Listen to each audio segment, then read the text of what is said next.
Greetings, this is Kal Kat, the Kal Katster, reporting from the studio. The studio, yeah. Yeah, the room. It is really warm up here. And we are just a couple episodes away from episode 200, so like and subscribe my channel. This is a follow-up to the Star Trek Uncharted rant. This is sort of a part 2. I read the Star Trek Uncharted, and it's like there's nothing to watch. For one thing, they set this up as a fan film. It's not. Every one of those magazines that has covered this thing has got it wrong. It's not a fan film. So, it's not even remotely a fan film. It is a script treatment. It is what they call in the business a first draft of a script treatment. On the webpage, Michael Gummelt has put up many pictures of actors that are not in the story. And he has a small disclaimer saying, they're not really in the story, I just put them up there as a concept. But no, that won't work. The actors could still... They won't get mad, probably, because they won't care, necessarily. They're not being cast in it, and you don't have any money, so it ain't going to happen. They probably won't sue you, but probably should take them down. Yeah. I had to take down characters off of my fan site as well, so... But I wasn't told to.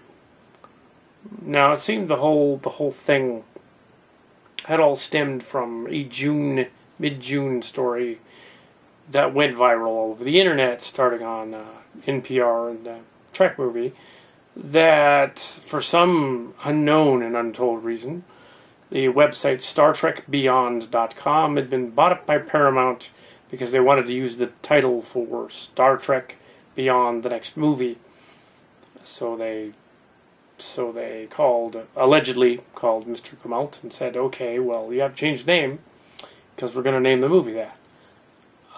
That is the running story there. He decided to go a bit further and say that Paramount decided to let him pitch Star Trek Beyond, which he then changed to Star Trek Uncharted, probably at the behest of them, saying you can't use Star Trek Beyond anymore.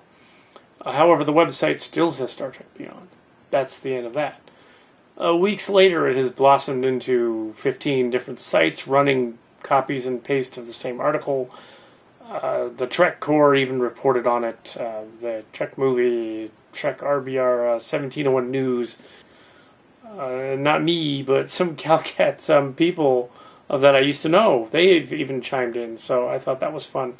So I chimed in and I did a YouTube video saying, okay, I think I know what happened here. I think he's misunderstood what Paramount said.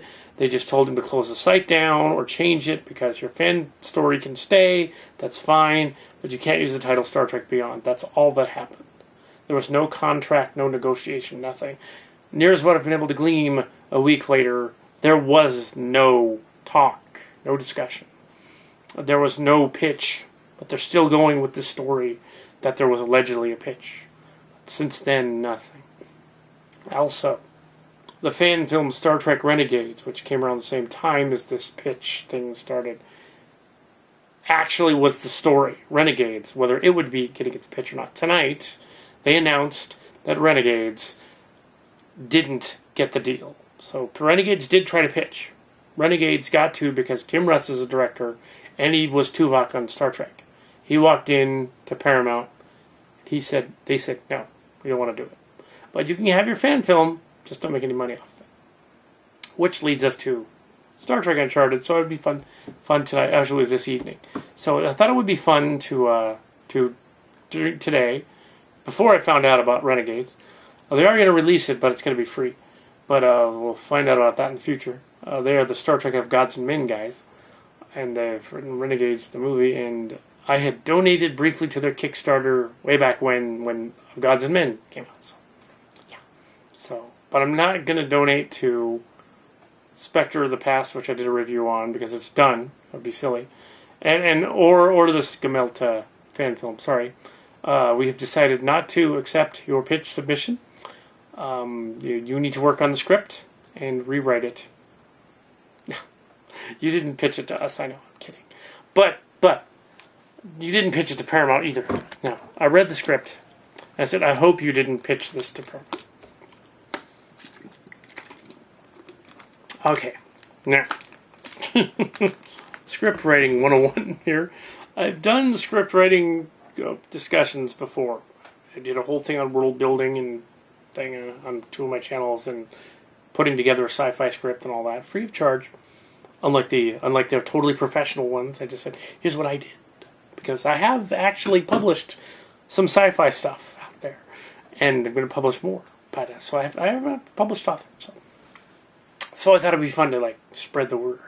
And I've done some Star Trek fan films and role-playing games. Nothing as grandiose as Elite Force, mind you, but role-playing games. You know, the kind where you just build a world and then you go. The easy ones. You don't have to think about it. You just, the dialogue and the world building. We'll bring some of that back, but we haven't worked it out yet. Now, let me get back to the story. Okay, I read the story, and I read an excellent review of the story from someone that I knew of years ago. It was very interesting. After I watched it, I read the thing and then read the review, and I was all, oh, that guy, okay, that's girl. That girl. Yeah. Who was that? Yeah, one of those people. But I don't know if it was the guy or the girl. It was one of that writing team that was looking it over. And they had the same points that I kind of did, so I decided to make this little blog and kind of go into what I thought of my review of this movie story in terms of Trek script writing and that kind of thing. Well, firstly and thusly, let's set the record straight about the Paramount rules. And I have confirmed the Paramount rules. There are no unsolicited, unagented submissions. None at all. No unagented submissions at all for any show at CBS or Paramount. Paramount's the movie end and movie arm, and CBS is the TV arm. They're not accepting any scripts. So then they didn't even accept Renegades. That proves there we go. Okay. So, throw that out of there. Okay. That was a long script. I started looking at the PDF of the script. It was called something about Rendezvous with Destiny.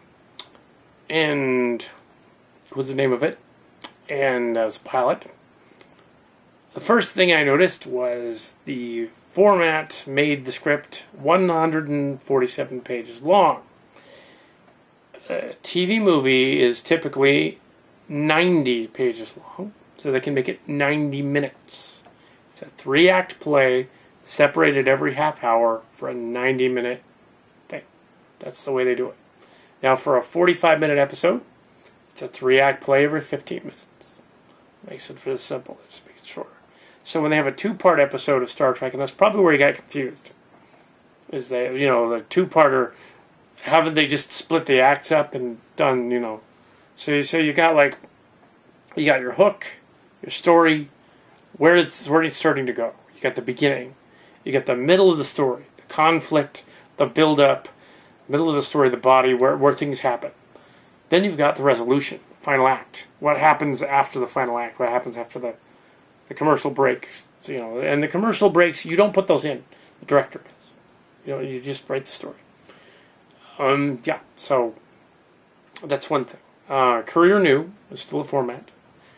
You something in between. It was not Career. It looked like Futura or something. Yeah, don't do that. There are script writing things on the net, so you can totally look up how to do that.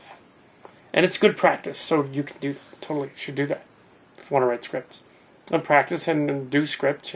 Maybe someday you can get an agent, do the whole thing. I'm not going to be your agent. That's not going to happen. I don't have a license to be an agent. Come on. But eventually, someday I might have one. But, okay. Now, in fan fiction writing, and I write more fan fiction than I write actual published fiction. Fan fiction writing, you try not to put yourself in the story. There's 2 reasons to not put yourself in the story, Mary Sue or Gary Sue. 2 reasons.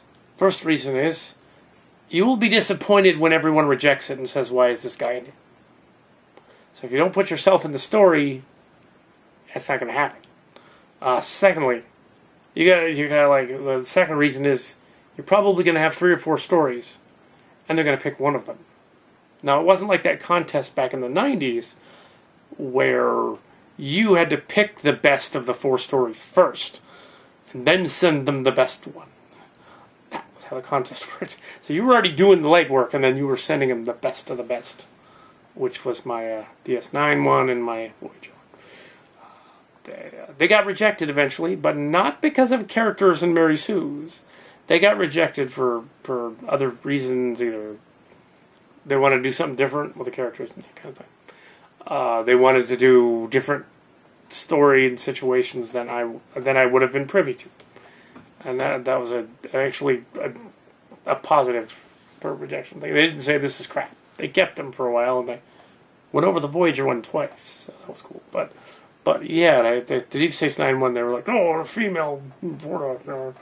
Just only to add the ribbing later. But I've been there. I've mentioned that other story in there. I've not been to a pitch session at Paramount, though. What those were are unsolicited scripts back when they allowed that. They said, okay, you can send in a script. If I had an agent, it might have been different. But yes. Or if I'd written for Pocket Books, it would have been different. Actually, there was a clause about Pocket Books. They said if you wrote for Pocket Books, you couldn't write for the show. And if you hadn't, you didn't. But then they broke that when Michael Jan Friedman wrote an episode of Voyager. Yeah, let's see what's yeah. More about science fiction writing. Here's what was going wrong in this story, because we're trying to review it, right? And I don't want to do what the writing team that I saw, the guy and the gal that wrote their review out there. I don't want to just cribble what they said, because that's wrong too. Okay, when you're writing a story, do not reference other shows. Do not reference other Star Trek episodes or other people in situations and pop culture references. Don't do that. It's called plagiarism. Don't do that. You don't need to run on the merits of someone else's writing. That's a really bad thing to do. If Picard made a speech, don't use it. Use your own version. Don't just crib stuff from Shakespeare either. Everyone's going to know. They're going to figure it out. And don't steal from Arthur C. Clarke and Ray Bradbury at the end. I will know. No, you'll know too. But yeah, come on.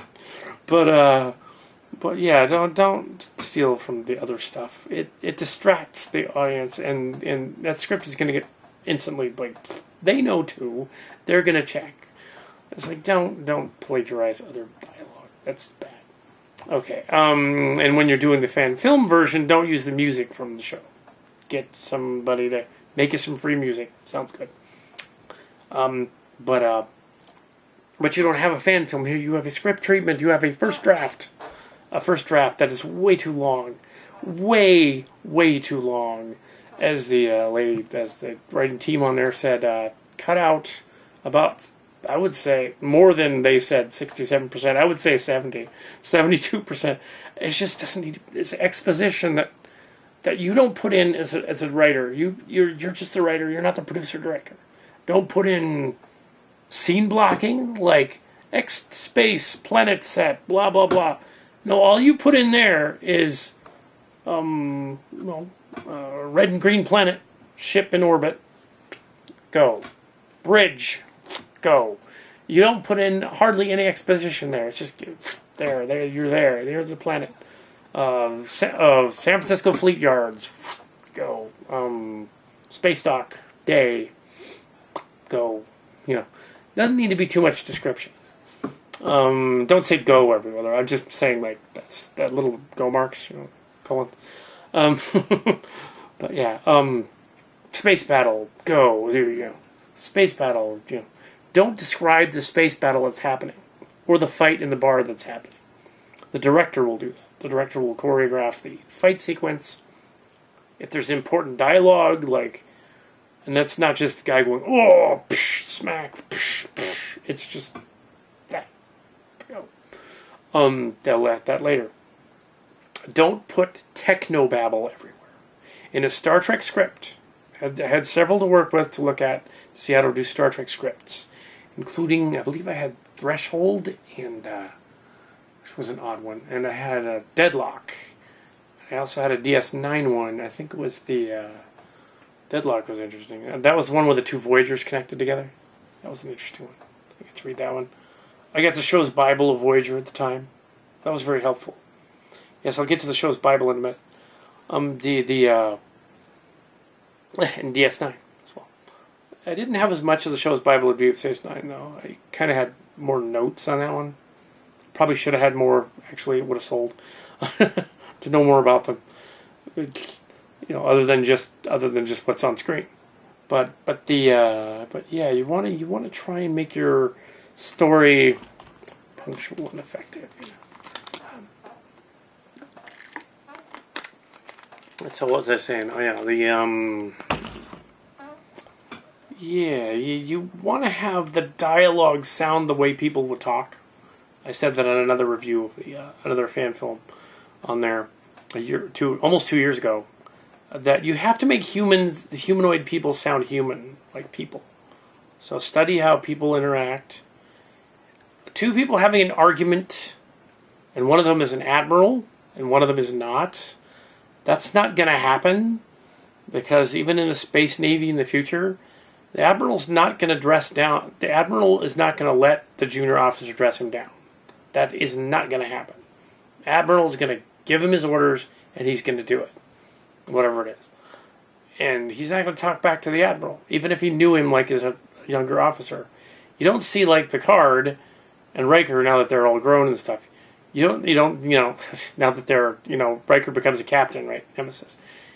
They took the jokey scene out, and it was in the outtakes. But it shouldn't have been in there because it was out of character. Riker should not have behaved that way. That's why they removed it. But the original scene, the scene as filmed, Riker and Picard say their goodbyes and whatever, and it's very formal because it would be. There's a little, wink and smirk here and there, but you don't have the Picard. You just don't do that. Look at a lot of other war stories where there's a military going on. You don't see them behaving that way. So it was confusing as to who was doing what when they were doing their banter. There's a lot of derivative of Star Wars in it, a lot of Firefly in it, a lot of Stargate Atlantis and Stargate Andromeda and Gene Roddenberry's Andromeda thrown in there. And yeah, that's where you got that. Stargate Universe as well. Don't do that. Don't include any of that stuff.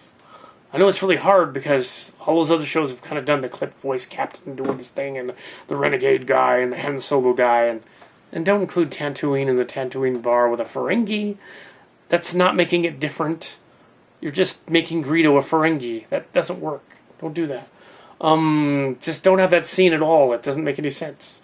The Starbase scene did not need to be in the movie, in the story, episode, or book. Doesn't need to be there. And don't wait until page 80 to get to the other galaxy. Have them already on their way. Have them get there within the first act. And why does it have to be another galaxy? If you're just doing Voyager, but the Voyager Caretaker episode, which was very similar to, have them just another part of the galaxy. Have them go to the Delta Quadrant. That's fine. You could be doing the Voyager reboot. There's nothing wrong with that. That makes more sense. The Trekkies and non-Trekkies will get it. Okay, we're in our galaxy, but we're in another part of our galaxy. Then no one will compare it to Stargate.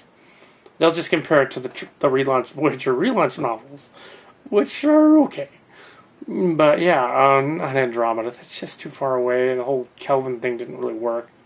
The most interesting character was the Borg, which you called a transhuman, but it made him sound like he was a transsexual being. No, that was the lady. No, he's a Borg. That is what he is. He's clearly a Borg, so fans and even non-fans know what a Borg is, so he's a Borg. It's just easier to call him a Borg. That's what he is.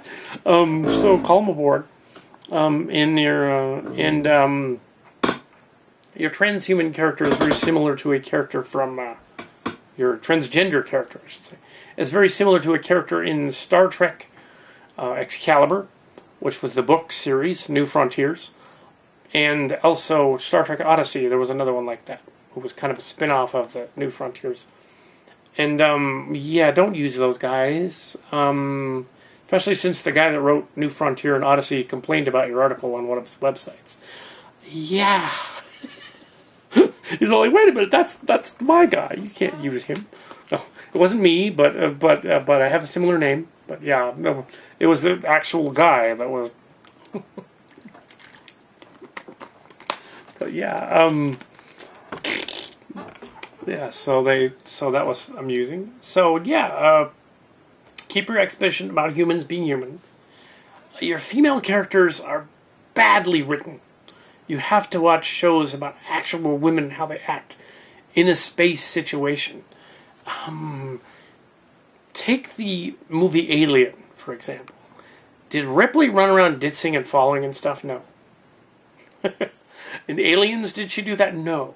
None of the women in Aliens act like, like as if, None of the women in Star Trek acted like you wrote them. Deanna Troi wouldn't do that. Yar, she was blonde, but that doesn't make her ditzy. You made the blonde Romulan lady, and I have a blonde Romulan lady in mind too. Well, she's sort of a brunette, but I did not make her ditzy. She's smart. She's the ship's doctor in mine. Different character. Yeah, she's the intern medical nurse, I guess, in mine, which is different. She's an action figure. That's totally different. But it's a modified Yar action figure. But it's like Lieutenant Yar did not act ditzy because she was blonde. There's a couple of scenes in there where you made your blonde lady character act like, apparently, the girl from Big Bang Theory. You made her act like Penny. Don't do that.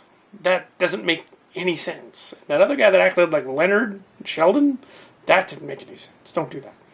If you want to write a Big Bang Theory episode, well, you get in contact with those guys at CBS. But guess what? They don't accept any submissions either over there, or I would have been writing for them. But yeah, they don't do that either. So don't do that. Don't have your blonde be ditzy and klutzy. That's like vaudeville from the '60s. Well, it's not vaudeville. That's just slapstick from the '60s. Don't do that. The warrior woman chick, okay, fine, but she's kind of like 2 or 3 other archetypes of warrior women chicks, including Summer Glau from Firefly. Don't do that. You can have a warrior chick, that's fine, but she should be more like either a Klingon or Yar or something, but less like an archetype of, say, somebody from BSG or somebody from, yeah, she's not Ripley either, and she's not really Summer Glau from Firefly, She's not River Tam, but she kind of acts like it. You also have a Delton who is horny. You get the Deltons all wrong. Okay, and I've read Star Trek Phase 2, the script, the God Machine. A very interesting story. It's what became Star Trek the Motion Picture. And in that script, they explain a little more about the Delton, and I saw the show's Bible. And they explained that the Deltons just were empathic. Basically, they reworked them into the Beta Zeds with Deanna Troi. Which is why the child episode was actually borrowed from one of those unsold scripts. And that episode was used, along with a couple other ones. The Devil's Due was also used. But yeah, they, in Next Generation.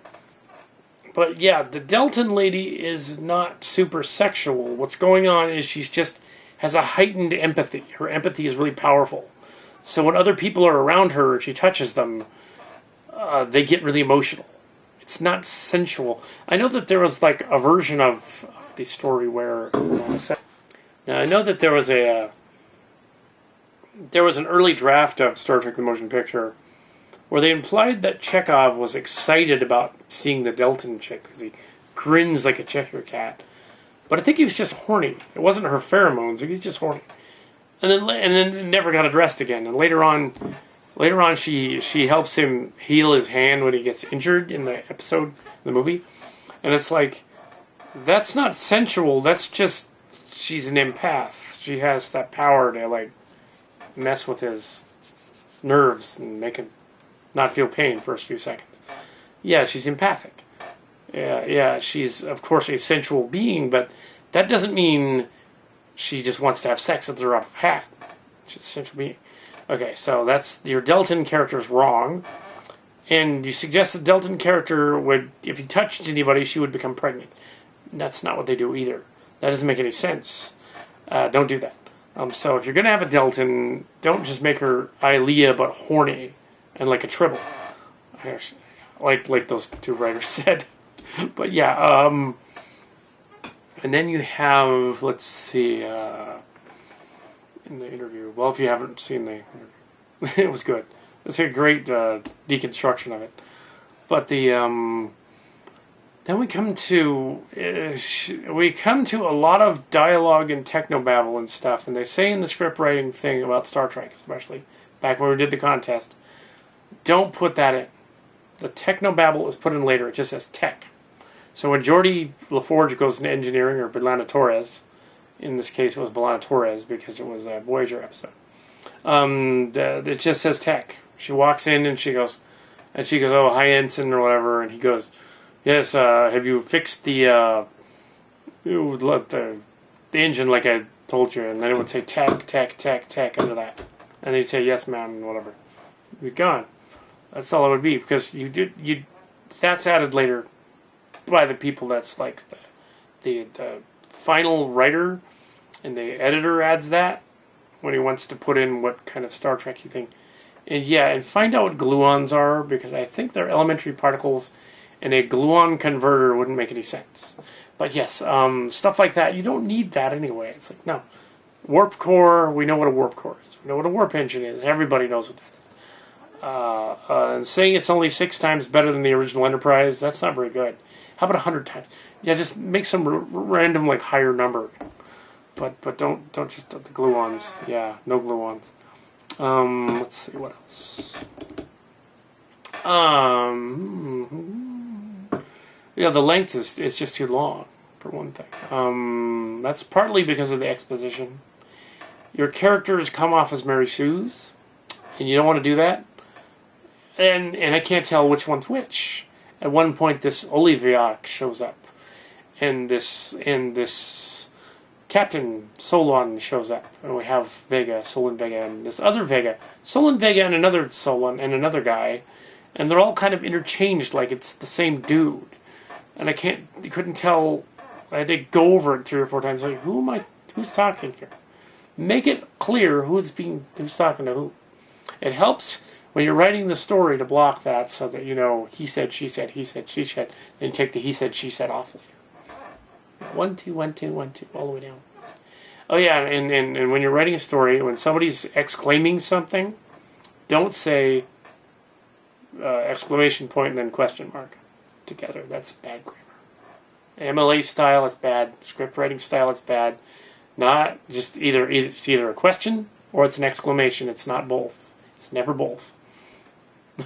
Don't do that. And actually, some of that is actually director points. When you're writing dialogue where somebody is exclaiming something, it's usually not an exposition with 3 sentences. And if it is, like longer than 1 sentence, don't put an exclamation mark every time he says something like, oh, the ship is going to explode, exclamation, and then it's going to die, we must go over here, exclamation, and then we must go over there, exclamation. No, you don't need all those marks. The ship is going to explode, oh crap, let's get out of here, exclamation.